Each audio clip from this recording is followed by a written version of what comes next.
Hello and welcome back to the channel, guys. The topic for this video is going to be all the important events from the Catalunya Grand Prix. So guys, before the race began, it was evident that the temperatures at the track are going to be very high. This was especially going to pose a big challenge for the riders because they had to make sure that they would keep the tire grip till the very end of the race. If the track temperature is very high, it is really hard to preserve the tire grip. And if you can preserve the tire grip till the very end of the race, you would have an upper hand. Also guys, in this race we saw an incident that was completely unexpected. I've never seen anything like this. It was a complete WTF moment, and do wait till I tell you the WTF moment wise, you guys will absolutely giggle. So guys, first let's begin with the race start. From the starting of the race we had drama. Aleix Espargaro was the man who was in pole position, and going into turn 1 of lap 1 we had drama. Takaki Nakagami would lose the front end of this motorcycle and he would take Alex Rins with him, and they both would go in the gravel trap with Pecco Bagnaia. Takaki Nakagami would lose the front end, he would take Alex Rins with him, and even Pecco Bagnaia. What happened was that Nakagami's helmet actually hit the rear wheel of Pecco Bagnaia and he was washed away together with Alex Rins. Yes guys, it was a disappointing end to Pecco Bagnaia and Alex Rins' Grand Prix through no fault of their own because of indirectly Takaki Nakagami. Nakagami, because he smashed face first into the rear wheel of Pecco Bagnaia's Ducati, he was taken to the medical center and later on he was released because he was completely fine. But guys, do not forget, this is a big blow. On turn 1 of lap 1, this incident takes place and absolutely changes the entire perspective of the race. Pecco Bagnaia now is more than 60 points behind your championship leader Fabio Quartararo, and we are just 9 rounds into the MotoGP season. There's some serious ground Pecco is going to have to make up right now.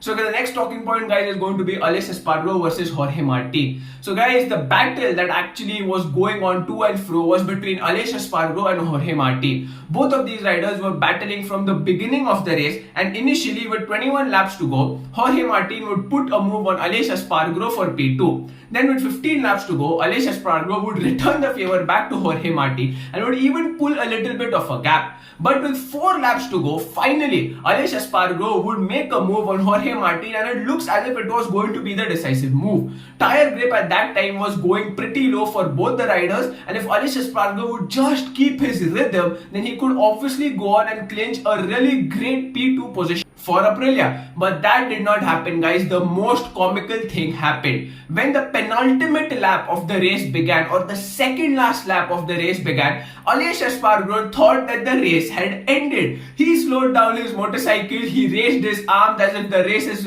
over, he started waving to the crowd, and he just didn't realize that he still had to race the last lap of the race. This was absolutely comical to see, guys. Going into turn 1, he still hadn't realized that, and after turn 2 is when Aleix Espargaro realized that he has made a big blunder and that one lap is still left to go. Aleix Espargaro would eventually understand this at around turn 2 and turn 3, and he would go on to actually complete the lap, obviously, and he would finish down in P5. But this was a big comical error from Aleix because he was up in P2, and from that he had to surrender his P2 and eventually finish in P5. It was really comical, guys. If you get a chance to see the highlights of this, do watch this. You will definitely laugh. I have never seen something like this in the premier class, that is MotoGP. So guys, the third talking point would be obviously the Fabio Quartararo masterclass.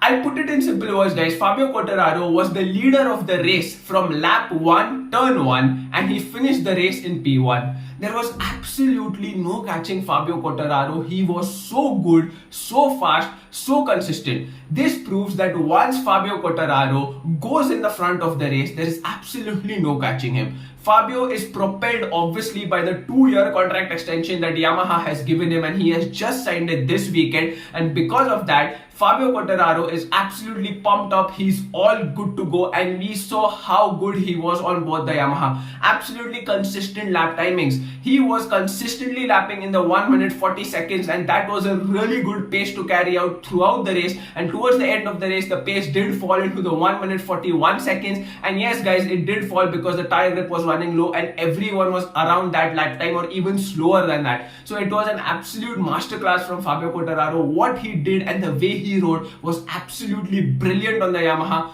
Perfect masterclass riding.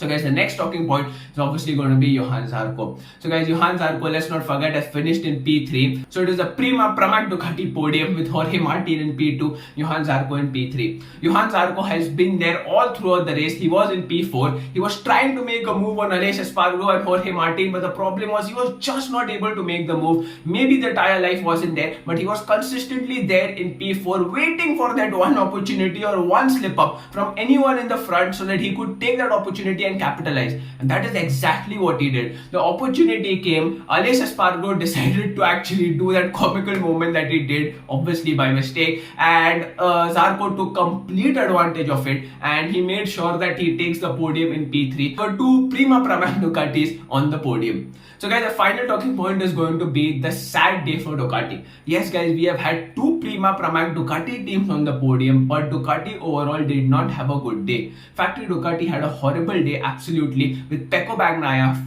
out of the race, obviously, Jack Miller finishing down in P14, Fabio Di Giannantonio crashing, his teammate Ania Bastianini, another strong player of the World Championship, crashing out, and also Marco Bezzecchi of the Muni VR46 team also crashing out. So guys, it was overall a mixed bag day for Ducati. The Pramac Ducati team was happy, but rest of the Ducati teams not so much.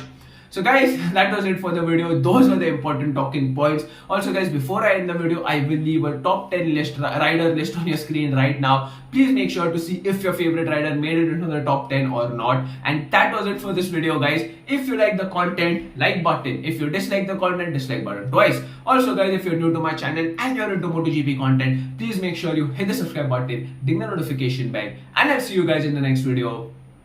Bye bye.